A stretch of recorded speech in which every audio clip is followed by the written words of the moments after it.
Abre a sua Bíblia lá em Levítico, capítulo de número 6. Nós vamos ler a partir do versículo de número 8. 8, 9, 10, 11, 12 e 13.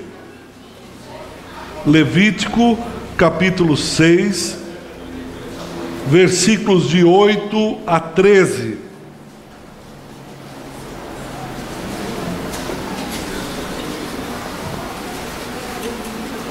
Disse mais o Senhor a Moisés: dá ordem a Arão e a seus filhos, dizendo: esta é a lei do holocausto. O holocausto ficará na lareira do altar toda a noite até pela manhã, e nela se manterá aceso o fogo do altar. Versículo 10. O sacerdote vestirá a sua túnica de linho e os calções de linho sobre a pele nua, e levantará a cinza quando o fogo houver consumido o holocausto sobre o altar, e a porá junto a este altar. Depois despirá suas vestes, e porá outra, e levará a cinza para fora do arraial, a um lugar limpo. Versículo 12. O fogo, pois, sempre arderá sobre o altar, não se apagará, mas o sacerdote acenderá lenha nele cada manhã, e sobre ele porá em ordem o holocausto, e sobre ele queimará a gordura das ofertas pacíficas. O 13, todos juntos. O fogo arderá continuamente sobre o altar, não se apagará. Talvez você não tenha muita intimidade com o livro de Levítico.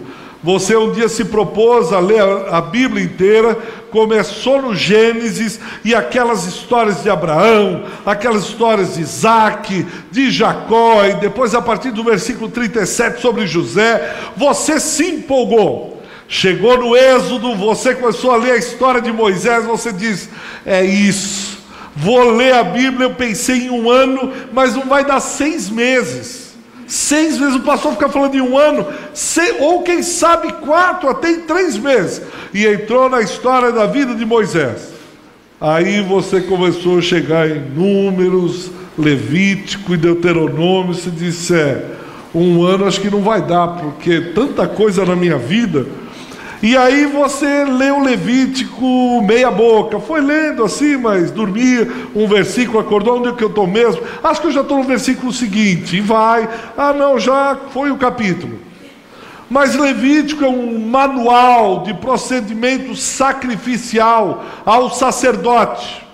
Ele é dado principalmente à linha sacerdotal dos filhos de Arão, que são sacerdotes, e há todo um complexo ritualístico, há toda uma elaboração sacrificial e ritual de como Israel deveria proceder, em especial os filhos de Arão e os seus sacerdotes. Eles deveriam proceder de uma tal maneira que haveria uma ordem no ritual.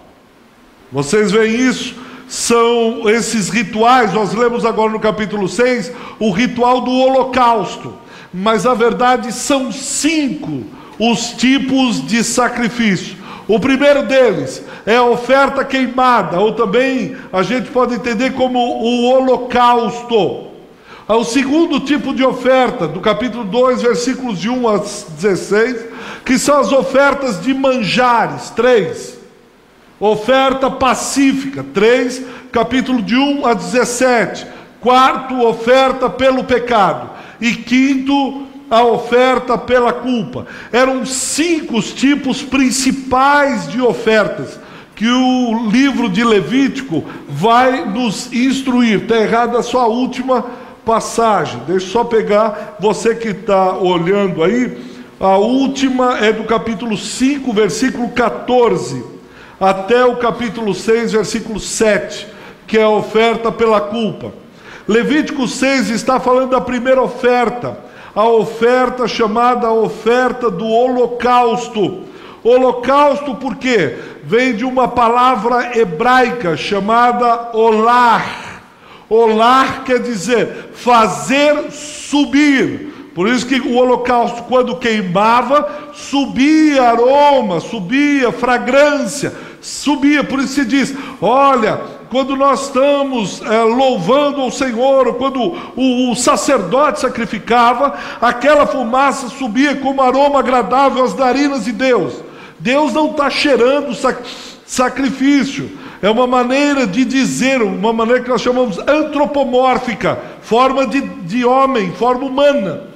Então olar era subir suave, subir aroma agradável, holocausto. O holocausto era o mais nobre de todos os sacrifícios, era o mais completo de todos os sacrifícios. Por quê? Porque havia dedicação especial do ofertante. O ofertante que ia levar o sacrifício, havia uma dedicação exclusiva. Havia uma dedicação integral. Era diferente, por exemplo, da expiação pelo pecado, onde você cortava a jugular do animal e aspergia. Os judeus guardavam esse dia chamado Yom Kippur, ou dia do perdão. Yom Kippur, dia Kippur, perdão, o dia do perdão. Esse que nós estamos vendo agora, o holocausto, era aquele que tinha maior integralidade, no sentido de doação. Havia inclusive a expiação, nós vamos ver, dentro do holocausto. Mas não era o objetivo principal o holocausto. E o livro de Levítico vai trazendo esse sacrifício, esse ritual, porque eles remetem, eles acenam para aquele que viria, para Jesus Cristo. Por quê? Todos esses rituais você levava um animal e sacrificava esse animal. Você poderia levar um cordeiro, você poderia levar um boi, você poderia levar um bode. Se você não tivesse um poder aquisitivo favorável, você levava uma pomba, é o sacrifício de aves. Todos ofertavam, desde o mais rico até o mais pobre, eles ofertavam. E quando eles derramavam aquele sangue, eles lembravam que depois Hebreus 9:22 vai dizer: sem derramamento de sangue não há remissão de pecados. Isso é dito também em Levítico. Então o ritual vai mostrando o que aconteceria. Haveria um tempo que viria o Cordeiro Santo de Deus, João capítulo 1, versículo 29. Esse Cordeiro Santo de Deus, ele se sacrificaria uma vez por todas. Por isso que hoje você pode ler em casa Hebreus 10, ele diz: não precisa mais de sacrifícios, não precisa mais imolar nenhum animal. Parece bobo isso, mas numa cultura como a nossa, cada vez mais a gente vê essa mensagem de Levítico esquecida. Parece que nós precisamos sacrificar para que Deus nos aceite. É o pastor que sobe o Monte Sinai, levando água, levando azeite. Olha isso aqui, eu trouxe pedido de oração, diz: olha como eu me sacrifico.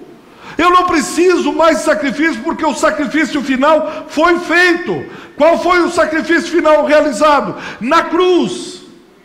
O sangue de Jesus hoje nos purifica de todo pecado. 1 João 1,9: se confessarmos os nossos pecados, Ele é fiel e justo para nos perdoar. Então hoje eu não preciso mais imolar nenhum animal, sacrificar nenhum animal. Por quê? Porque Cristo já sacrificou por toda a eternidade. Não há pecado que você venha cometer que o sangue de Cristo não consiga perdoar.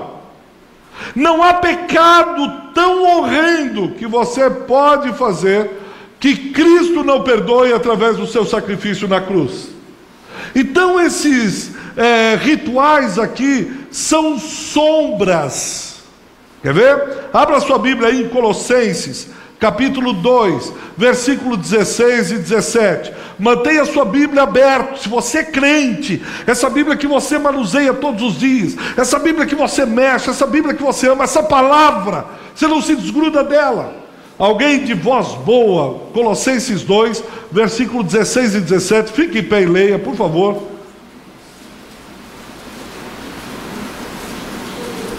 Colossenses 2, versículo 16 e 17. Ninguém, pois, vos julgueis pelo comer, ou pelo beber, ou por causa de dias de festa, ou de lua nova, ou de sábado, que são sombras das coisas vindouras, mas o corpo é de Cristo.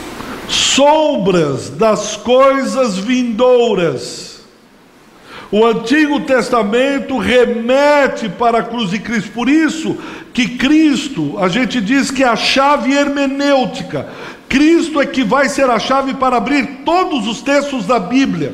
De Gênesis a Apocalipse, fala acerca do Messias que viria. Ele é a razão de ser.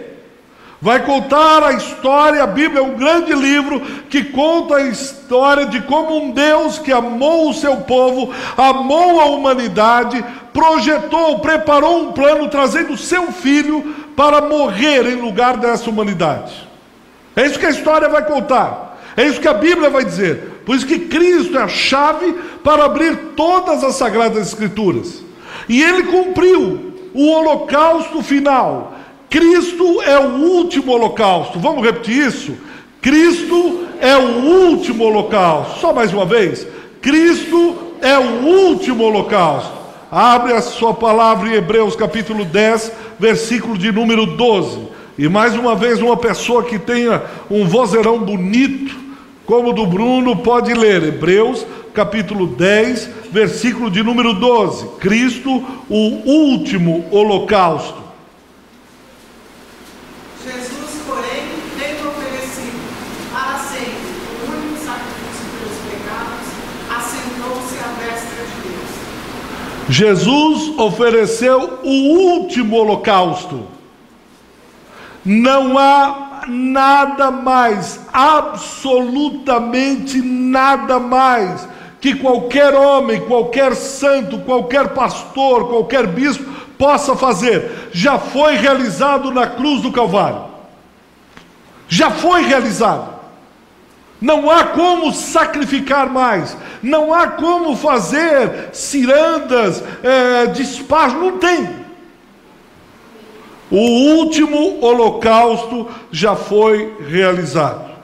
E eu queria passar agora para a descrição do holocausto. São pelo menos 8 passos de como o ofertante deveria levar o sacrifício até o tabernáculo. E que em cada passo nós conversaríamos um pouco, tiraríamos uma reflexão de cada passo. Porque esse ritual não se esvazia no tempo, mas ele traz princípios, instrução, ensino para mim e para você. E a descrição está lá em Levítico capítulo 1. Abra sua Bíblia lá em Levítico capítulo 1. O sacrifício do holocausto girava em torno de dedicação exclusiva a Deus. Completa dedicação a Deus.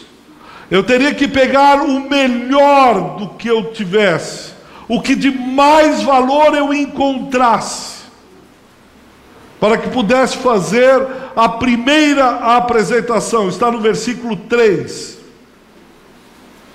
Se a sua oferta for holocausto de gado, trará macho sem defeito. A porta da congregação o trará, para que o homem seja aceito perante o Senhor. Seja por uma purificação, seja por um dia especial em Israel, cada israelita, presta atenção na cena, se ele tivesse uma condição boa, favorável, ele ia no meio do seu pasto, do seu rebanho, haviam 100 cabeças de gado ou 100 ovelhas, ele ia no meio do pasto e escolhia o melhor boi. Ele examinava qual boi que não tivesse nenhum defeito, que fosse macho. Tinha que ser o melhor. Agora traz a cena à sua cabeça. Ele no pasto e os filhos e a mulher ao lado dele. E ele diz: esse boi aqui é o melhor. A mulher diz: mas justo esse. Ele diz: mas por que, mulher?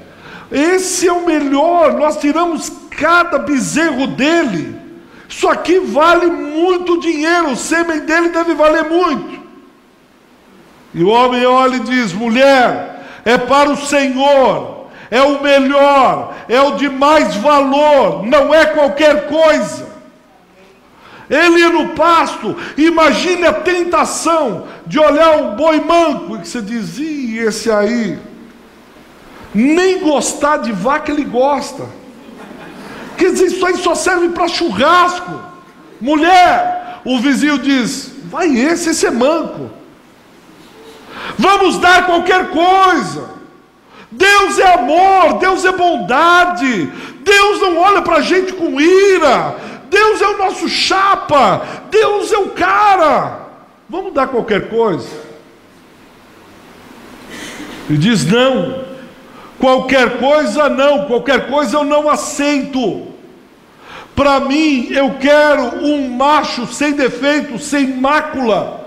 Eu quero o melhor do que vocês têm em suas vidas. Eu quero o que você tem de melhor no teu rebanho. Lembra, nós estamos no contexto agropecuário. Criação de bovinos, caprinos, ovinos. Aquilo era fonte de lucro. Era a sua subsistência. Era o seu dia a dia. Ele ganhava dinheiro com aquele negócio, ele comia daquele negócio. E Deus diz: eu quero o melhor, eu quero a melhor matriz, eu quero o melhor reprodutor. Se Deus pedisse hoje a você, qual é o seu melhor? Como você entraria no meio dos seus negócios, no meio da sua casa, no meio do seu pasto, no meio do seu rebanho, no meio daquilo que Deus tem te dado? O que é que você tiraria para o Senhor? E aquilo era diário. O fogo arderá continuamente. Não faltará holocausto no altar. Não faltará boi do meio do rebanho do Senhor. Não faltará o melhor boi, a melhor ovelha, o melhor cordeiro, a melhor pomba. Porque o povo de Deus é generoso, porque conhece o Deus generoso. O que é que você tem dado ao Senhor? O que é que tem queimado? Pense o que você tem de melhor na sua vida. Você tem oferecido o melhor da sua agenda para Deus?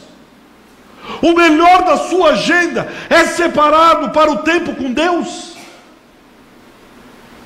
Ou o melhor da sua agenda é separado? Você não tem tempo nunca para Deus. Mas se surgir uma festa, não, a gente acha na agenda, mas você não tem que trabalhar, você não tem que fazer. Não, a gente acha um espacinho tal, faz uma forcinha e vai. Nossa, mas você vai pôr gasolina? Não, Deus abençoa e tal, e larga tudo por aquilo, porque você julga ser o melhor para você.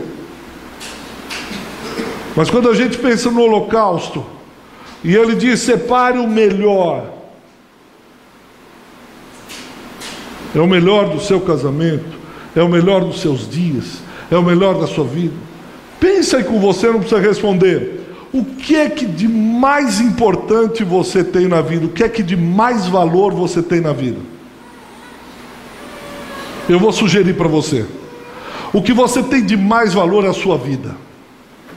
Ah, não, pastor, dinheiro também é importante. Tá bom, eu vou te dar $1 milhão e amanhã eu peço a tua vida, você morre. O que você faz com $1 milhão? Nada substitui a vida é o bem maior. A ideia, a questão é a seguinte: quando eu conheço Deus vivo, o Senhor, eu ponho no altar o melhor que eu tenho, que é a minha vida, porque aí eu estou fazendo dedicação exclusiva a Ele. Porque aí eu estou diariamente no holocausto, simbolicamente falando, fazendo com que o aroma agradável suba até Ele, porque Ele pode entrar no meu pasto e ver que eu peguei o melhor. Ele pode entrar no meio do meu trabalho e Deus entre lá e o Senhor vai saber que o melhor eu tenho dado para você. O que eu melhor faço é seu, está em teu altar queimando, porque o Senhor é digno, porque Deus é Deus, porque é o melhor. E ele pegava aquele boizinho bom, macho, sem defeito, e ia até a porta do tabernáculo. Chegava lá e ele tinha que declarar as suas motivações. Por que que ele está com aquele boi, com aquela ovelha? Ele diria ao sacerdote: eu vim aqui sacrificar. E o sacerdote gritava de lá: olha, mas por quê? Quais são os teus motivos? No do holocausto ele gritava: eu vim aqui para oferecer holocausto, aroma suave ao nosso Deus. Ele tinha que declarar as motivações do coração dele. Ele podia vir com com a melhor das ofertas. Ele tinha que declarar. Se fosse de, por exemplo, pecado, ele diz: eu vim expiar a culpa com esse sacrifício. Não só ele retirava o melhor dali, como ele declarava as motivações. Em outras palavras, ele dizia: Deus, o meu interior está limpo. Eu não vim aqui pedir favores, trocas, barganhas contigo. Eu não vim atrás das 7 sextas-feiras do poder, ou das 5 quintas-feiras da compra do carro novo. Eu vim aqui porque o Senhor é digno, porque eu te amo, porque eu quero te servir, eu quero dedicar a minha vida ao Senhor. Não vale a pena viver se não for para o Senhor. Ele tinha que declarar, junto com o bezerro aqui do lado. Olha lá, nós lemos o versículo 3. Olha o versículo 4, qual é o segundo passo? Ele está diante do tabernáculo, com o que ele tem de melhor. Declara as motivações com que ele faz com o que faz. E a pergunta remete a você de novo: com qual motivação você está hoje aqui? Com qual motivação você oferece louvores ao Senhor?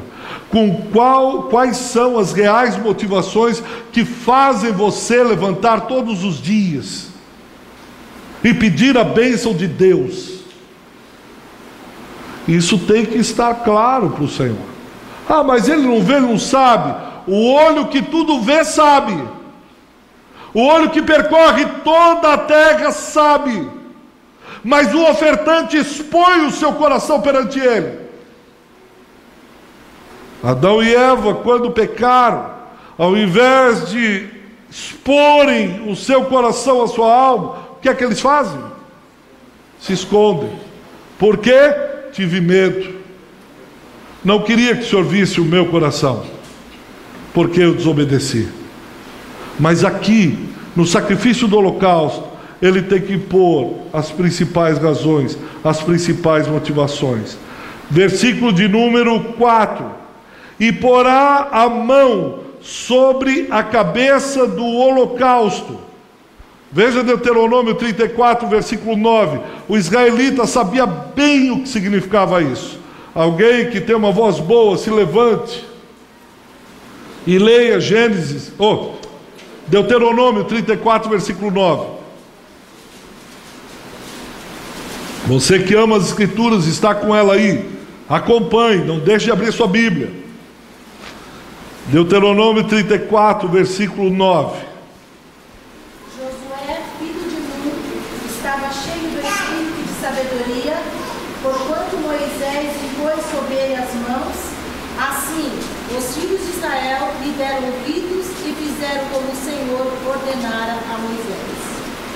Josué impõe as mãos sobre Josué e passa a Josué um espírito de sabedoria. Era assim que a unção era transferida no Antigo Testamento. Ele impõe. É como se eu estivesse transmitindo virtude. É como se eu estivesse transmitindo unção. O israelita sabia o que era imposição de mãos. Mas nesse caso, não se passa a virtude, mas se passa todo o pecado cometido. Tudo aquilo, quando eu entrego o boi, a oferta ali, e imponho as mãos, digo, é como se fosse a minha vida. Eu não consigo chegar até o altar, sozinho eu não posso, porque sou fulminado.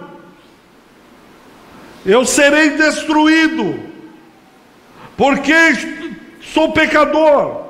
Mas agora eu transfiro a minha culpa, o meu pecado, e o sangue desse boizinho, dessa oferta, vai cobrir o pecado. Era esse o ritual veterotestamentário.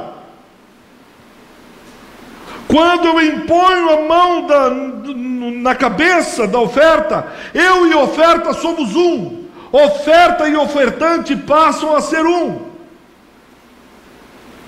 Você está com a Bíblia aberta? Levítico 16, versículo 21. Olha toda transferência de pecado sobre aquela oferta, feita pelo sacerdote. Levítico 16, 21.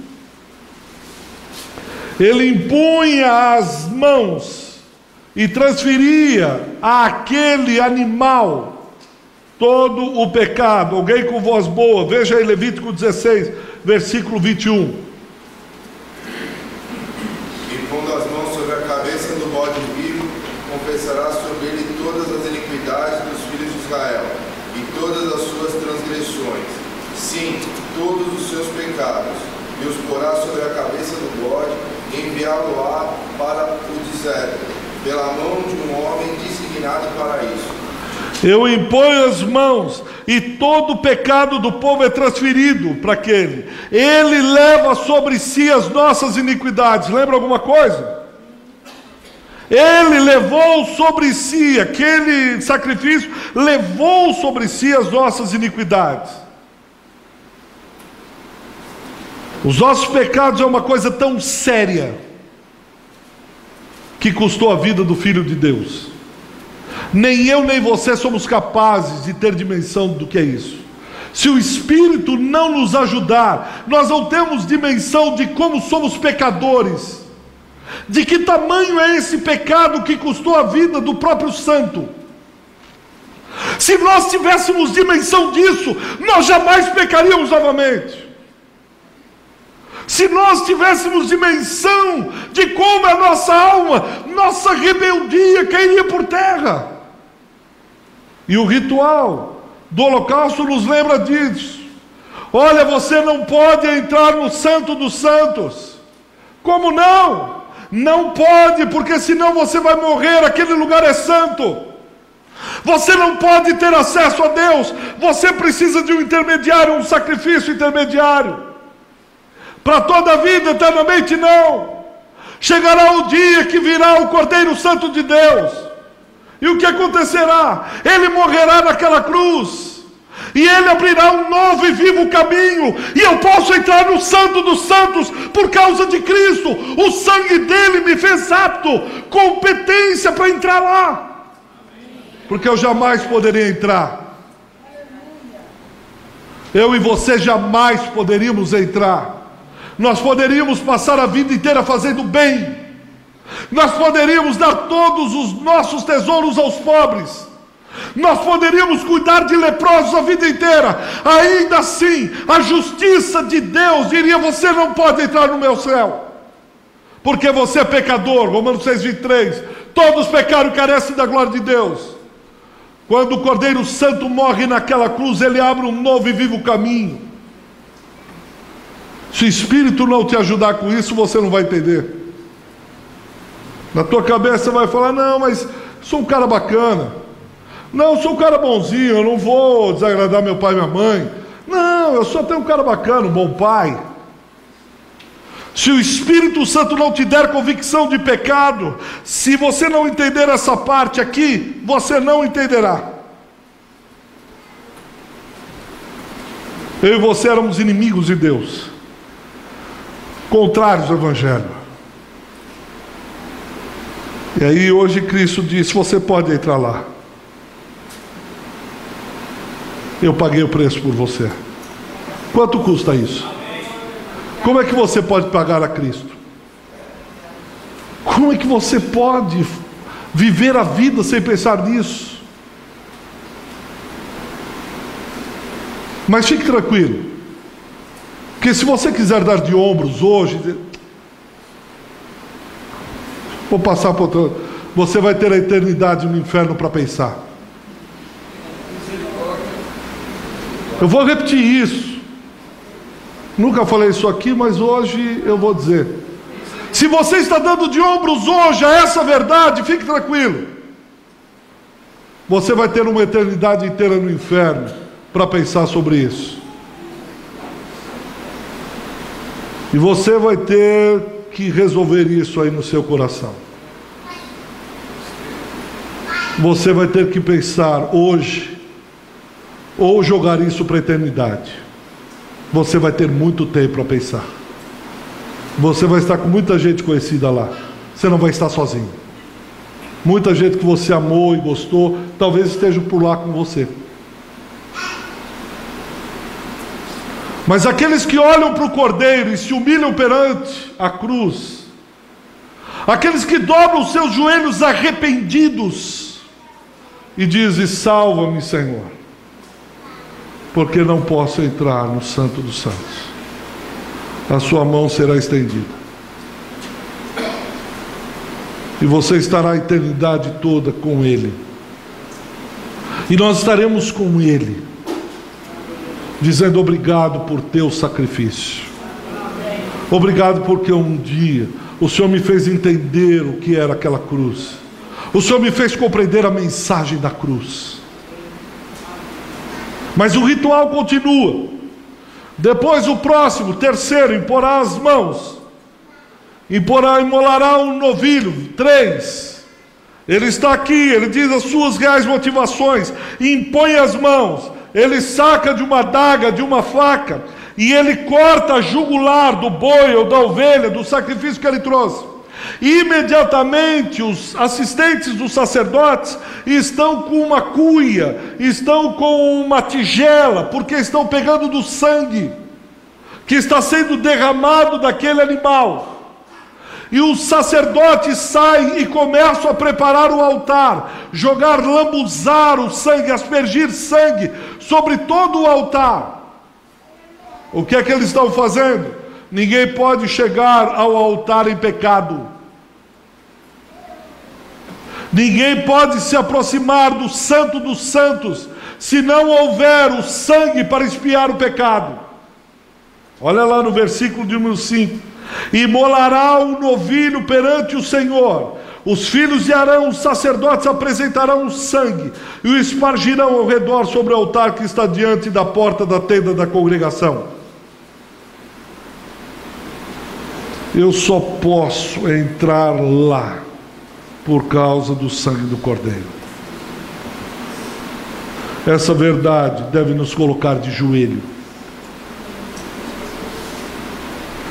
O sacerdote prepara o altar para o sacrifício, e o altar só foi preparado por causa do sangue que foi derramado, porque sem derramamento de sangue não há perdão de pecados, não há expiação de pecados.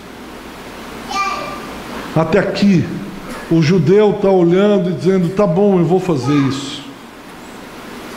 Eu e você hoje olhamos e temos que ir ao altar continuamente. Deus, há alguma coisa dentro do meu coração que faz com que o altar, o sacrifício, não seja queimado e com isso não suba aroma e incenso agradável ao Senhor? Há alguma coisa que impede o holocausto, que apaga a chama? Me perdoa, Senhor, porque o fogo não pode apagar. 4, ele aspergirá o sangue. 5, esfolará o animal. Ele esfola porque o couro tem que ir para o sacerdote. E ele começa como que no ritual dizendo: olha, por fora está tudo certo, Mas agora nós começamos a entrar no interior, porque quando nós vamos para o altar, Deus não fica olhando e focado somente no nosso lado externo, mas Ele começa a olhar se aquelas palavras das nossas motivações confere com o que está dentro do nosso coração. O Espírito prescruta a nossa alma. O Espírito, Ele conhece o seu coração. Você está aqui sentado, bonitinho, cheirosinho, limpinho, mas quem conhece o seu coração é um só, é Deus. Quem conhece o seu coração, e o sacrifício começa a ser esfolado, e Ele vai tirando, dizendo, também está certo. Mas depois Ele não para aí, depois de esfolar, Ele começa a cortar, pode passar, Ele começa a cortar em pedaços. O sacrifício vai ser queimado em pedaços. Ele começa a ver as entranhas, Ele começa a tirar aqui as entranhas, para ver se está tudo certo, se está tudo correto. Veja lá o versículo de número 6. Então Ele esfolará o holocausto e o cortará em seus pedaços. Cada pedaço vai ser queimado até o fim. Isso tudo é feito pelo ofertante. Até aqui o ofertante está ofertando e o sacerdote está vendo. O sacerdote, o sumo sacerdote, pode preparar o altar. O altar está aberto para todos. Mas a pergunta é se todos entrarão, se todos ofertarão, se todas as ofertas subirão como aroma agradável, como incenso agradável.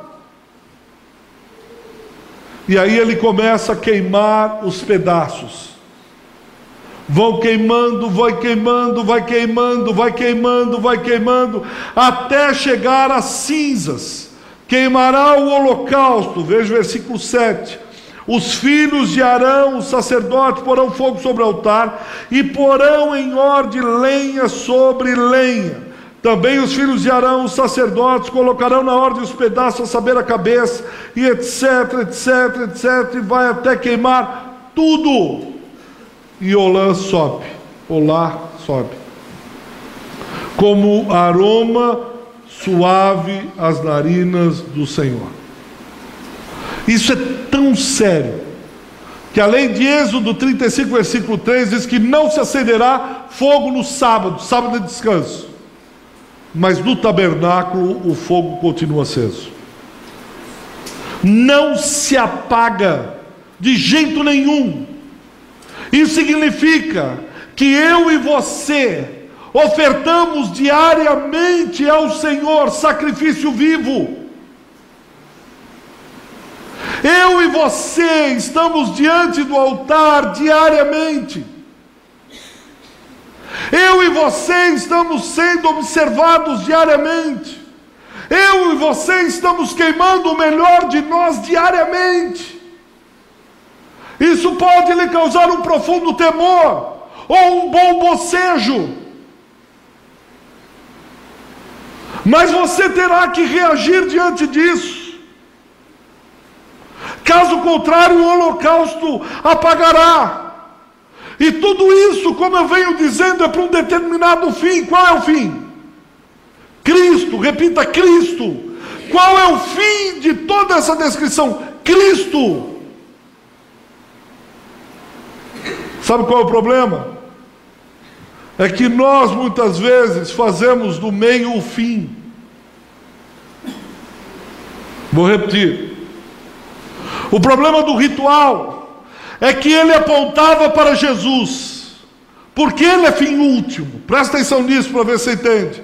Ele é fim último. Mas nós começamos a usar do ritual como exercício religioso, mas estamos longe do altar, apenas fazendo exercício religioso. E esse exercício religioso se torna atividade fim, quando é para ser atividade meio. Deixa eu dar um exemplo. Imagina a lenha que diariamente tinha que ser posta no altar e queimada. Aí a lenha chega um dia e diz: hoje eu não vou queimar. O ofertante diz: mas o que aconteceu? Hoje eu não estou afim, estou cansada. Mas cansado porque estou cansado de ser lenha. Chega, todo dia lenha. E pior do que isso, todo dia eu viro cinzas. Hoje eu não sou mais lenha. Eu não quero mais. O sacrifício para, porque a lenha começou a entender que é atividade fim. O sacrifício, todo o ritual fazia por causa dela. Ela é a estrela principal, ele é o cara. A lenha agora é o centro do universo. Imagina quão louco seria se você acabar de construir uma cadeira, dali um mês você vai sentar e diz: não senta não. Você diz: por que eu não posso sentar? Porque agora eu não sou mais cadeira, eu sou geladeira. Você diz: não, você é cadeira, agora eu quero ser geladeira. Você diz: mas você foi criada, eu te fiz para ser cadeira, para que as pessoas sentem, as crianças sentem. Cadeira já era, agora eu sou geladeira. O que você diria para essa cadeira? Seria cômico se não fosse trágico. Porque muitas vezes nós que fomos criados com um propósito pelo Senhor, temos esse complexo de cadeira. Eu e você que fomos criados com amor, homem e mulher criados pelo Senhor, ficamos com complexo de cadeira. O Criador vem e diz: eu quero usar você para realizar uma grande obra, para um propósito. Você diz: desculpa, hoje não dá. Por quê? Cansado. Mas eu quero te usar. Eu te levantei na minha casa, eu fiz isso para você, eu te criei com essa visão, com esse propósito. Fica para a próxima. E eu estou com tanta coisa. E outra, ser usado pelo Senhor também está meio... Eu e você fazemos assim com o Criador. E começamos a nos tornar atividade fim. Tudo gira em torno de mim, para aquilo que eu quero. Quando der na agenda, Jorjão, quando der aparece nos casais, falou: brother, é nóis, porque eu estou num churro agora. Porque eu tenho que ter o meu tempo, o meu espaço. Eu tenho que ter minhas atividades. Eu tenho que ter as minhas coisas. Eu sou atividade fim. Todo o universo gira ao redor de mim. Pastora Carmen, a oração na próxima. Valeu, brother. Ó, estamos aí. Quando der, eu estou aí, apareço. E o Criador diz: eu te fiz com um propósito. Eu te fiz para algo que eu tenho para mim. E é o melhor. É o melhor isso para a tua vida. Porque eu sei quando eu te fiz. Eu sei o que vai aí dentro. Eu sei o que acontece. Eu sei das tuas tristezas. Eu sei das tuas alegrias. Eu sei de tudo. Mas tem um fim a vida. É a glória de Cristo. Tudo isso aqui não é atividade fim, é atividade meio para se alcançar a Cristo. Amém. A sua vida tenha sido atividade meio ou atividade fim. O seu casamento é atividade meio ou atividade fim. A sua família é atividade meio ou atividade fim. Se a sua família não for para glorificar a Cristo, você tem que repensar. Se o seu trabalho não for um campo missionário, você precisa repensar o seu trabalho. Você precisa repensar a sua vida. Você deve repensar e considerar seriamente e dar o melhor da sua vida para Deus. O homem mais sábio do mundo, ele chama os jovens para uma conversa. Ele diz: senta aí, jovem, deixa eu te falar uma coisa. Gaste o melhor dos seus dias na presença do Senhor. Mas como assim? Rapaz, eu quero namorar, eu quero estudar, eu quero trabalhar. E o homem mais sábio do mundo diz: senta aí, vamos conversar mais um pouco. Gaste o melhor dos seus dias com as coisas de Deus. E quando você for da minha idade, você vai agradecer. Eu não me arrependo de ter gastado o melhor dos meus dias, da minha juventude, me preservando. Casei com virgem, muitas oportunidades de ir num motel com muita garotinha, tinha as mesmas vontades que os jovens têm desde a eternidade, mas eu não me arrependo 1 milímetro de ter gasto os meus dias na presença de Deus. Já passei dos 50, e se tivesse que fazer de novo, eu faria tudo de novo. Talvez com mais intensidade, viajaria mais, pregaria mais, trabalharia mais círculo de oração, iria muito mais.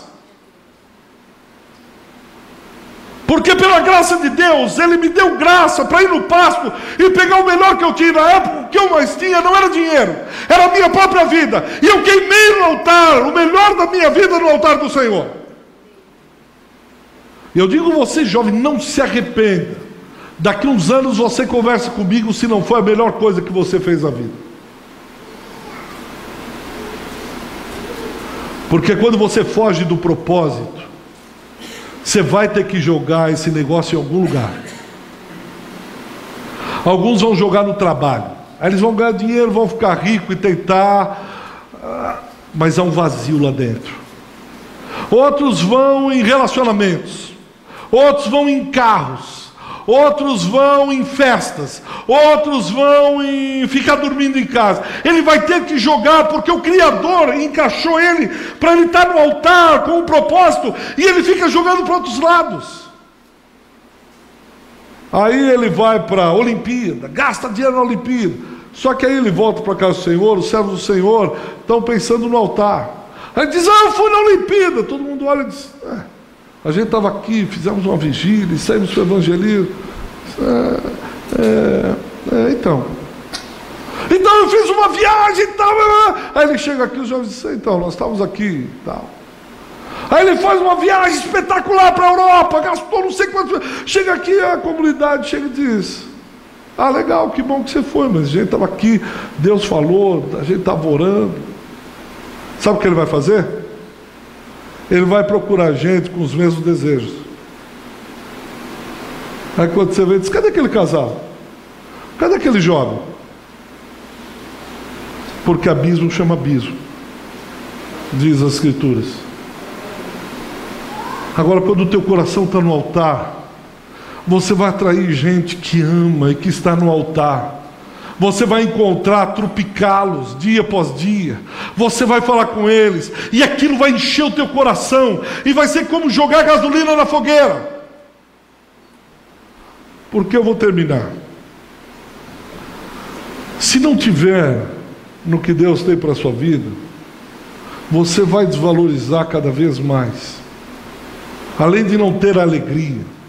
Deixa eu dar um exemplo, vê se você entende. Você compra um carro zero. Comprei um carro, cara, zero. Passou uns 4 anos, você diz: eu vou trocar. Aí você chega na concessionária, você pagou 50 mil, eles querem te dar 20 mil. Você diz: esse carro eu paguei 50, fui na concessionária, eu vou comprar da mesma marca, o mesmo modelo, eles querem me dar 20, eu tenho que pôr mais 30 mil em cima. Não, vou ficar aguentar mais um pouco esse carro. Passou 10 anos, e você lá com o carro, com a bênção que Deus te deu, e limpa o carro, e troca a vela, e começa a dar mais problemas, você guardando aquele carro. Você começa a focar de novo na bênção do Senhor como meio fim, atividade fim. O carro é um meio para glorificar Cristo, mas você começa a zelar por aquele carro, cuidar daquele carro. Você diz: não, eu vou ficar com esse carro 10 anos. Esse carro aqui, os caras estão querendo me dar 10 mil agora. Esse carro nunca me deixou na rua. Aí você começa a trocar filtro de óleo, tem que trocar óleo, aí vai no mecânico, e aí 20 anos, e o carro está desvalorizando cada vez mais. Agora ele vale 5 mil, e você gastou tempo no carro. O problema é isso: você trocou os 4 pneus, uma grana, porque você foi achar não sei aonde, quebrou uma peça, você teve que ir pela internet buscar peça na Alemanha, e pôs no carro, porque é o teu carro, porque esse carro é bênção do Senhor, Deus me deu, e ele está desvalorizando, porque você focou, e ele é atividade meio e não é atividade fim. Vamos encurtar. 40 anos com o carro, já está com filhos, já está com neto. O carro não vale mais. Você diz, por esse preço eu não dou o carro. Só que agora deu um arranhão, você precisou levar numa funilaria. Mas o cara não fez bem, eu preciso levar num outro. E gasta horas na internet procurando a cor da tinta original, daqueles que também guardam esse carro, que tem o couro. E vai, gasta um tempo naquilo. E a sua vida vai desvalorizando, desvalorizando.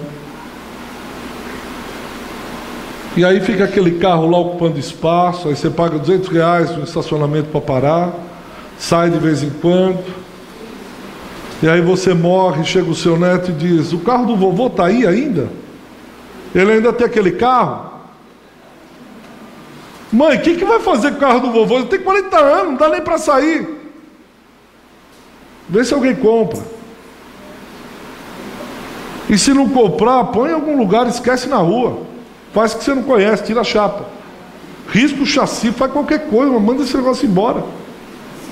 Uma briga na família para ver onde vai. O carro do vovô, que ele gastou anos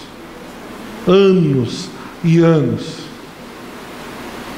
E o vovô terminou os dias aonde? Ele trabalhou. Quando ele aposentou, ele foi para a chacrinha. E ele fez um ribeirão e pôs uma chácara do vovô, descanso do guerreiro. E hoje o que ele faz? Ele arrasta chinelo o dia inteiro na chácara. Você acha que é para isso que Deus chamou? E o carro do vovô na chácara, né? Porque não tem onde deixar. Aí ele fez um cobertinho para deixar no descanso do guerreiro, chácara do vovô, lar feliz. E ele tenta aquele propósito. E o carro desvalorizando. E quando ele olhou, a própria vida desvalorizou. O que é que você está fazendo com o que de melhor você tem na vida? Pastor, a hora que eu me aposentar, eu vou para a minha chacrinha. Não vou pôr chácara do vovô, não. Vou pôr o nome da minha mãe, porque eu amava tanto. Chácara da Bisa. E vou ficar lá, arrastando chinelo o tempo todo. É isso tudo que você sonhou na vida? Tudo isso é que você sonha para a tua vida? No altar, essas coisas são averiguadas. No altar, essas coisas começam a fazer sentido. E você diz, não tem sentido se não for no altar a vida. Não faz sentido se não for para o altar. Lá eu vou encontrar a razão de viver. Lá eu vou encontrar as respostas de fazer porque eu faço o que eu faço. Porque eu levanto todos os dias e vou trabalhar, porque eu sei que Deus tem um propósito para mim ali, e é isso que eu quero, gastar os melhores anos no propósito, porque ela tem o João, tem a Maria, tem o Pedro. Eu vou falar do amor do Senhor, eu vou falar que há sentido para a vida, eu vou dizer que há razão de viver, eu vou dizer que ele não precisa morrer, que tem vida no altar. Os meus amigos vão ser contaminados pela alegria do Cordeiro. Eu vou dizer para eles que há esperança. Muita gente vai ser abençoada através da minha vida, quando eu estiver queimando no altar. Mas em nome de Jesus eu te peço, não recuse o propósito de Deus na sua vida. Em nome de Jesus eu te suplico, os anjos clamam, o céu se abre e digo, não gaste a sua vida fora. Não gaste a sua vida com você mesmo. Você não é o centro, você é o meio para glorificar ao único que é digno de ser adorado e glorificado. Em nome de Jesus eu te suplico, eu rogo a você, não jogue a sua vida fora. Consuma no altar. E daqui a uns anos você vai me encontrar, se eu ainda estiver vivo, e diz, pastor, eu lembro daquilo, e eu resolvi fazer uma mudança. Eu pedi a Deus que me mudasse, e Deus começou a mudar o meu coração. Eu comecei a enxergar a vida de outro prisma. Eu achava que o lance da vida era ter dinheiro, carro, um bom casamento, mas tem muito mais coisa.